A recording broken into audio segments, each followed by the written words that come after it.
Welcome to the ANEW Body Insight Podcast, empowering and inspiring your journey to optimal health.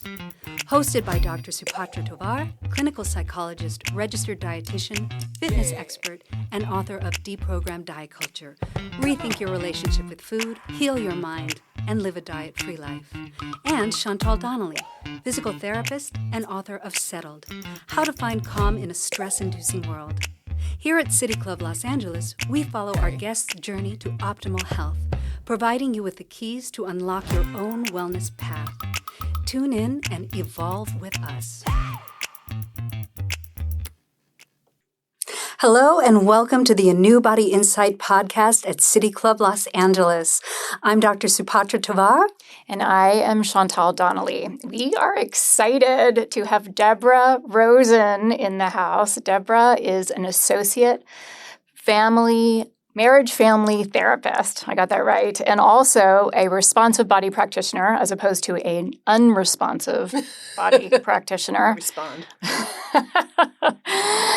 We're going to be, I'm going to let Supatra read a little bit about what Deborah's all about, and then we are going to start with our questions.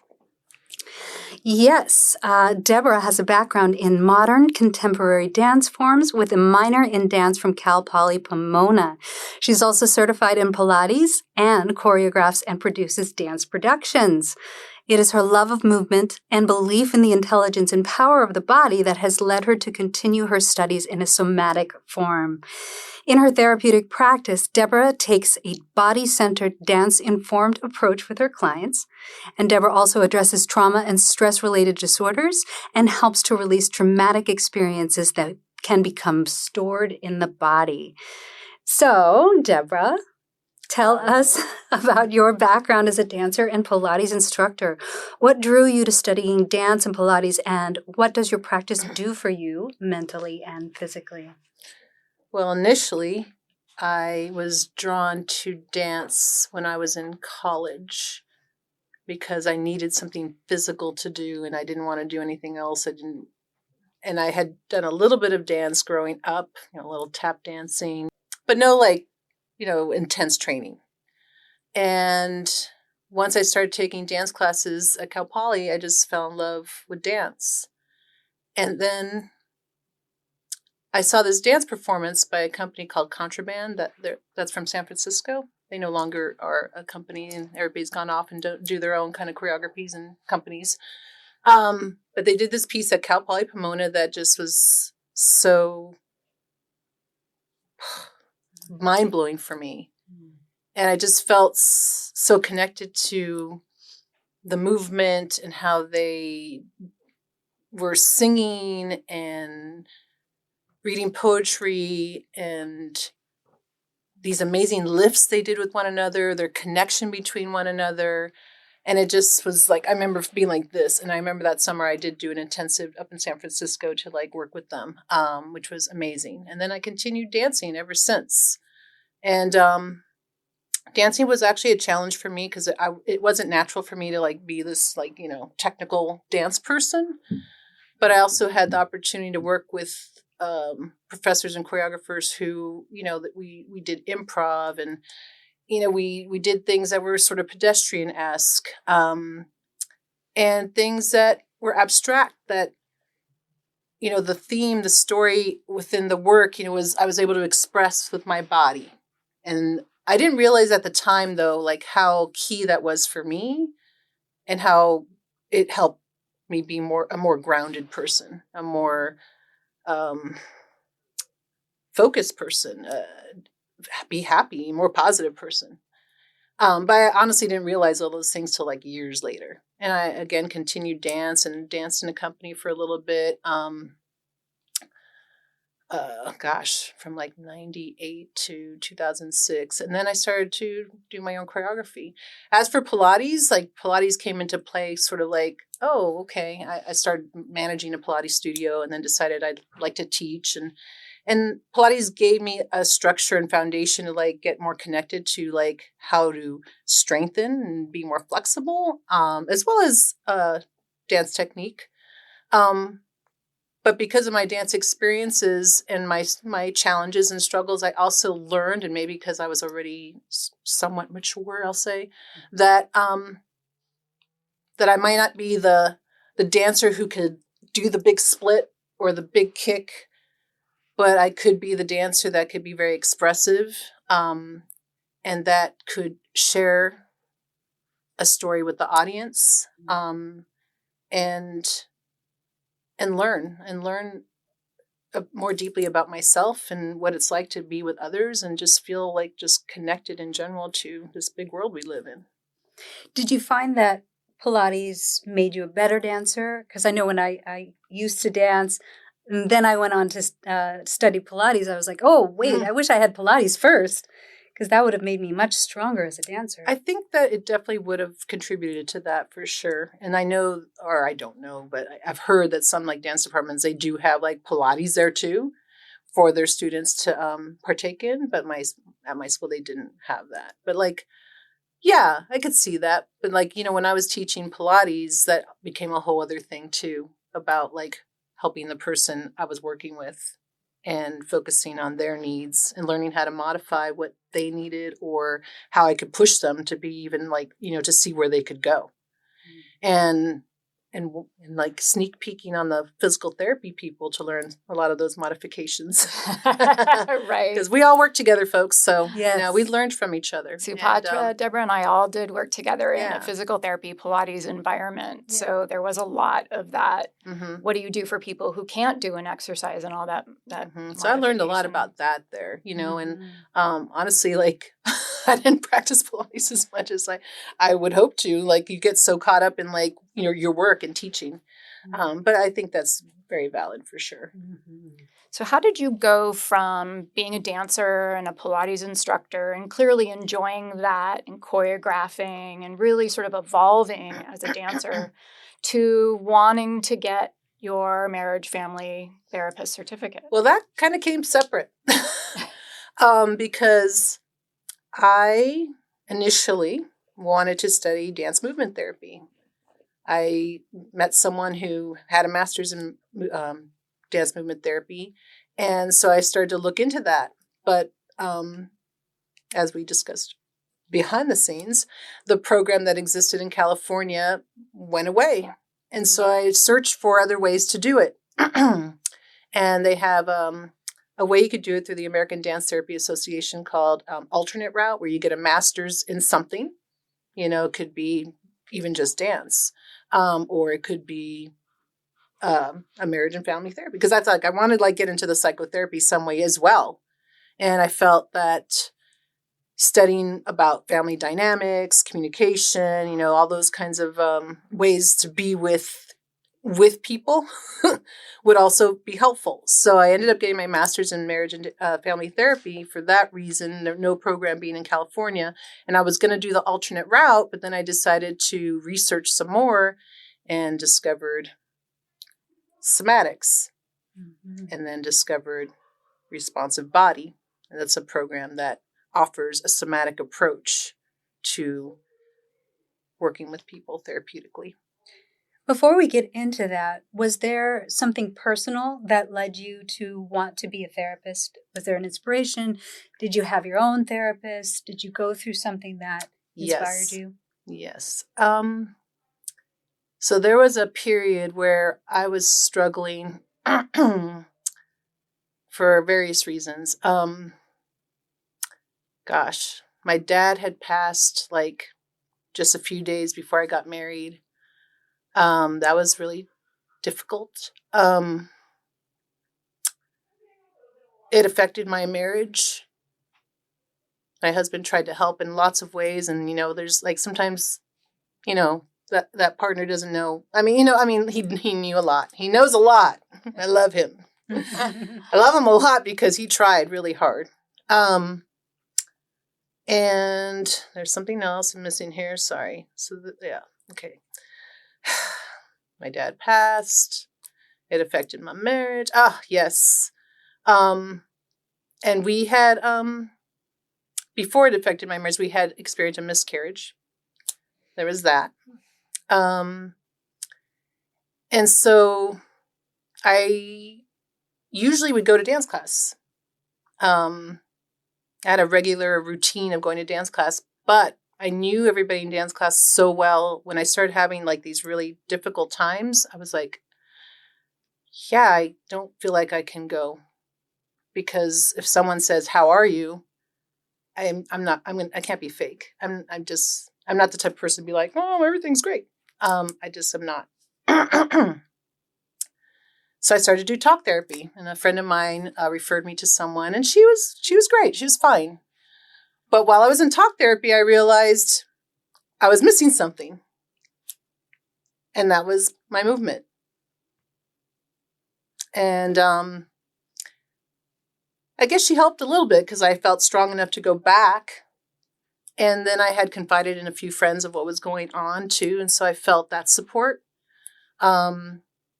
And I realized how important it was for me to get back into the studio and move and be with those feelings, but also know that I think it really helped me. I don't know if you guys have heard neuroplasticity, right? Mm-hmm. And so it helped me find ways to deal and to understand myself better, to be resourceful. And luckily, my husband and I got through that time. And gosh, I think I forgot the question, but that's plenty of inspiration to go into. Oh, that's therapy. Yes. Okay, that was a big question. Yeah. And so in the midst of all that, I was also like thinking, like, what can I do? Because I was feeling I needed a change of focus, of career, of where I could be of service, I guess, or where I can help people feel similar things, that they can get connected in that way. And so back to all that and trying to find a program, right? And so we already discussed that. And but yeah, that's what led me to going the route of getting a master's in marriage and family therapy, and then finding also certification in somatics. Well, we really want to know what a responsive body practitioner is. What is that? What is that exactly? Okay, Lay it so out for us. I'm sorry, I did a little cheat sheet on that because our program is very open to like encouraging each person that's involved to be creative about how they find ways to do their therapy and embody in an embodied fashion, an embodied way. But I'll describe it per what. So responsive body, it's an embodied way to experience the body's natural capacity as a response system for transformation and healing. As a practitioner, we place attention to body sensations, perception, and movement as a means and mode for learning about ourselves and the world around us. And trying to meet the client's needs somatically, so physically, socially, nutritionally, and physiologically. And aiming to get them to get a deeper mind-body connection. Because, we can learn things here. We can go, okay, I have an issue. I get mad at this. It's because I'm sad. Okay. I know I should behave better. I should pay attention to that. We can understand it like cognitively that this is happening. But when I work with folks, it's like, well, where is that really coming from? Where do you feel that in your body? And different ways to go about helping find those new passageways and deeper connection to self and paying attention to those sensations when you're triggered by something, perhaps, right?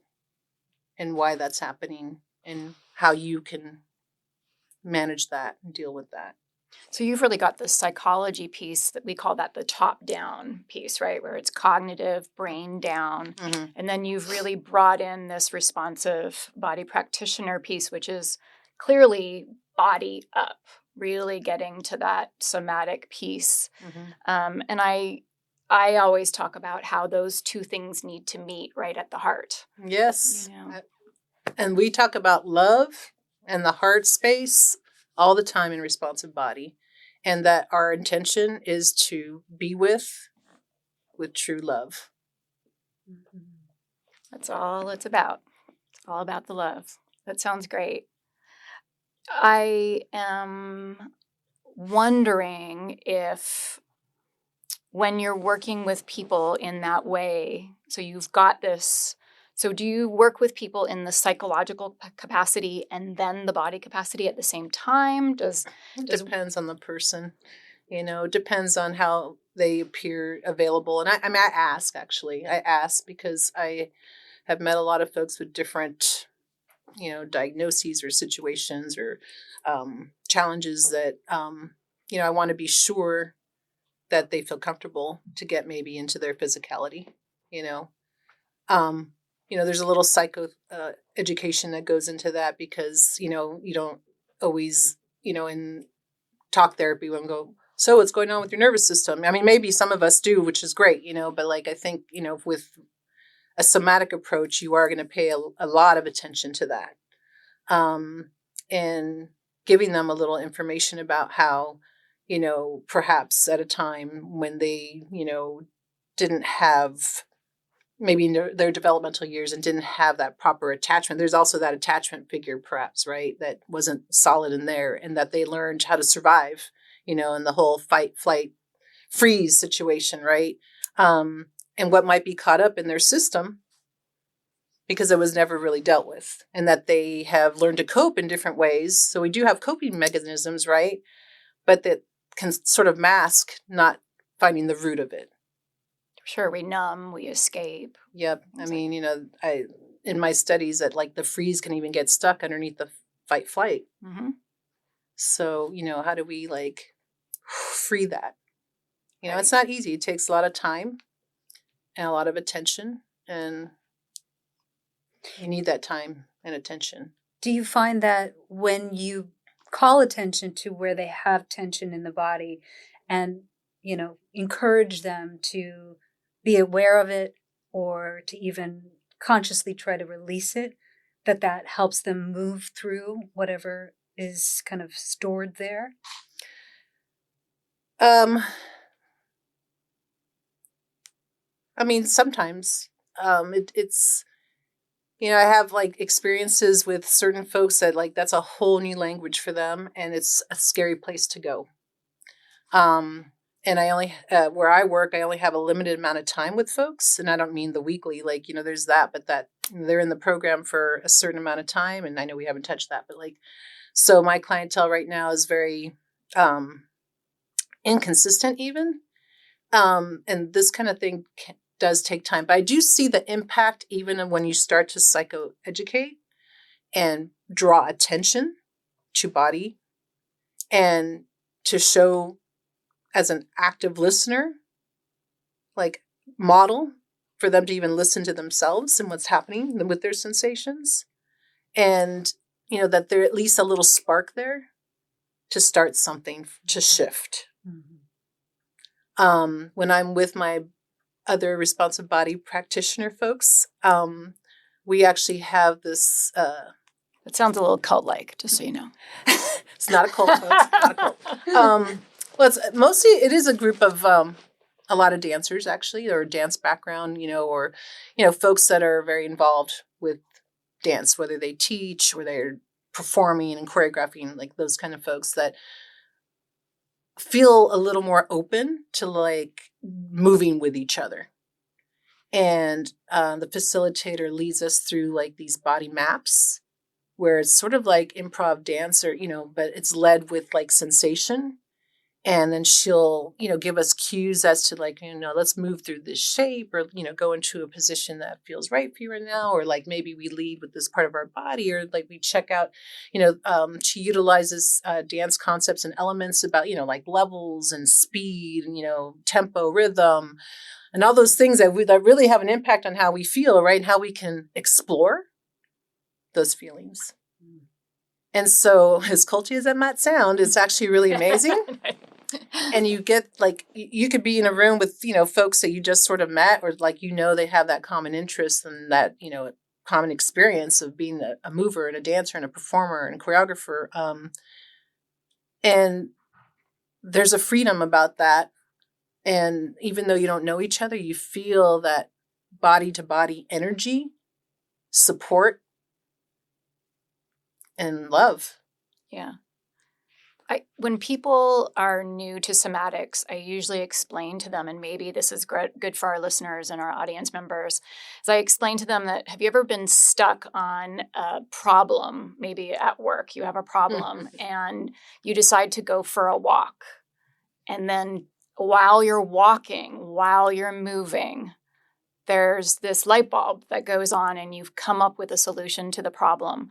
What Deb is talking about is that times 1,000, because when you move your body in a supportive way with people who understand somatics and how moving the body in a really different way than just that sagittal walking movement form can really release some things that have been keeping you stuck, not just at work, but in every aspect of your life, whether it's the way you deal with money or in relationships or in career or in parenting, whatever it is, there are these stuck patterns. And a lot of times, if you can get to a place of doing the types of somatic exercises that Deb was just describing, you can work through those a lot faster than just talking about it. Mm-hmm. Yes, thank you for that. Mm-hmm. Yeah, I think it kind of helps people to understand. Absolutely. Absolutely. Yeah. And I actually do suggest things like that to my folks who I work with that find that don't really have that mind-body connection, like taking a walk, getting outside even, and some of my work looks like actually, having the Pilates experience and being a person who loves yoga and, a dancer, depending on what is needed. Like sometimes I get the mat out, I put them on the mat. I might do a little body scan meditation with them to get them like focused in with their breath. Breath is key, right? How deep is your breath? What's the rhythm of your breath? Do you feel your breath? Like we're automatically doing that, right? We forget about what's automatically happening in our body all the time, keeping us alive. And, let's feel that aliveness though, right? How can we really feel that aliveness? Yeah. Yeah, that's great. You had mentioned earlier that you have a specific clientele and that they are, the way in which you're working with them can be sort of sporadic, mm-hmm. Right? Yeah. Can you tell us about your clientele? Well, right now I happen to be working at a program that helps parolees transition back into society. And I initially started working there to complete my MFT hours. And I have completed those, so that's a plus. I happen to like the clientele. I really have found that I have a knack for, building rapport and inspiring, them to feel motivated to get stuff done. I mean, there's those who have diagnoses, which that's a little more challenging. But yeah, I mean, we balance out doing casework too, because they just got out of prison. So there's do you have your social security card? Do you have your Medi-Cal? Do you have your ID? So like all those kinds of things play into balancing out, working with them therapeutically. And so it's really challenging actually to really get to the nitty gritty of mental health. And I am assigned the folks who have the heavy mental health stuff. So there's also the challenge of that. And one of our goals is to, since the program is limited time, one of our goals is to connect them with Department of Mental Health to be sure that they, continue getting the support they need after they finish our program. And so again, the time they have with me is like this, because I'm juggling, and sometimes things happen where they get discharged early. Their schedule sometimes changes because of hopefully getting a job, because we're hoping they do those kinds of things too, right? And yeah, I mean, I have gotten to the nitty gritty with a few folks, which has been really awesome. That I was like, oh, yay, success, that kind of thing. But of course, yay for them. And I'm sure that population, there's a lot of dissociation that has to happen. If I was in prison, I would completely not want to be in my body. Some of these folks, exactly. They are so, so, so guarded. Mm-hmm. It's unbelievable. Mm-hmm. But I am sort of known as the little hippy dippy, like, You're known body worker girl there. So there's that. And, they find so like, oh, I want to do yoga or something. I'm like, it's really not what we're doing, but, but when I'm taking someone through some movements, I emphasize about how they feel when they're in the movement. Like I actually might put someone in a, say, plank position if I feel like, hey, let's see how that feels. How does that feel in your core? How does that feel in your center? Do you feel the strength you have there? Mm-hmm. The resistance against the ground? The resistance that, that you can feel like that you have the power of that, And so I like talk about it in those terms.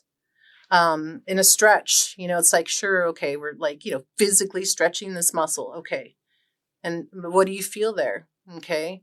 Can you maybe see how you can be more flexible in your life and different paths that can be created by this flexibility you feel in your body, and hopefully you can take this with you to your day-to-day activities.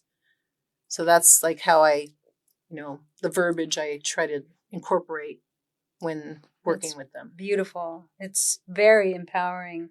And they probably haven't, conceived of their body in that way, and then connecting it to their strength or their flexibility or their resilience. So I think that has to be very impactful. And whether or not you're called the hippy dippy doesn't really matter, it's because I'm sure they enjoy it. I don't mind the nickname. Well, we are going to be taking a quick break. We will be coming back very shortly for the second half of this thought-provoking and insightful interview with our responsive body practitioner and AMFT, Deborah Rosen. So be sure to tune in next week for the second half of this interview, and we will see you soon. Thanks for tuning into the ANEW Body Insight podcast. Please remember, the content shared on this podcast is for entertainment purposes only and does not constitute medical advice. You can find us anywhere podcasts are streaming, on YouTube at my.anew.insight and at anew-insight.com under the ANEW Body Insight podcast tab. Follow us on our socials at my.anew.insight on Facebook, Instagram, TikTok, and Threads for more updates. Tune in next time and evolve with us.